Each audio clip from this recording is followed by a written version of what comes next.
मुख्यमंत्री नीतीश कुमार ने वुमेन एशियाई हॉकी चैंपियन ट्रॉफी को लेकर हॉकी ट्रॉफी गौरव यात्रा को हरी झंडी दिखाकर रवाना किया है। राजगीर में 11 नवंबर से 20 नवंबर तक वुमेन हॉकी चैंपियंस ट्रॉफी का आयोजन होगा, जिसमें भारत के अलावा चीन, जापान, मलेशिया, थाईलैंड और दक्षिण कोरिया के खिलाड़ी इसमें हिस्सा लेंगे। ट्रॉफी बिहार के साथ साथ पंजाब, हरियाणा, उड़ीसा और झारखंड का भ्रमण करते हुए 10 अक्टूबर को पटना लौटेगी। कार्यक्रम की पूरी जानकारी दे रहे हैं हमारे सहयोगी मरगूब आलम। नवंबर से 20 नवंबर तक होने वाली वुमेन्स एशियन हॉकी टूर्नामेंट के कह सकते हैं कि ट्रॉफी को मुख्यमंत्री नीतीश कुमार ने आज झंडा दिखाकर रवाना किया और इसे गौरव यात्रा का नाम दिया गया है।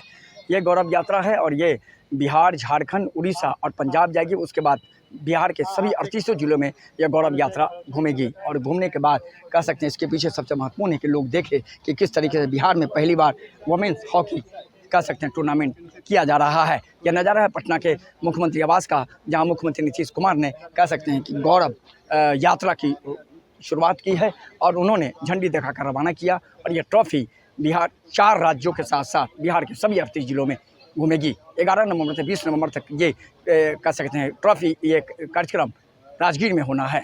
एशियन वुमेन हॉकी टूर्नामेंट पहली बार बिहार में हो रहा है। मरगूब आलम, नक्षत्र न्यूज, पटना।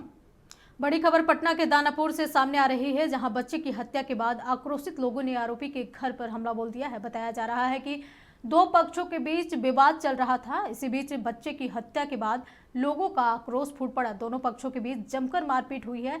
मामले की जानकारी मिलते ही पुलिस मौके पर पहुंच स्थिति को नियंत्रण में किया।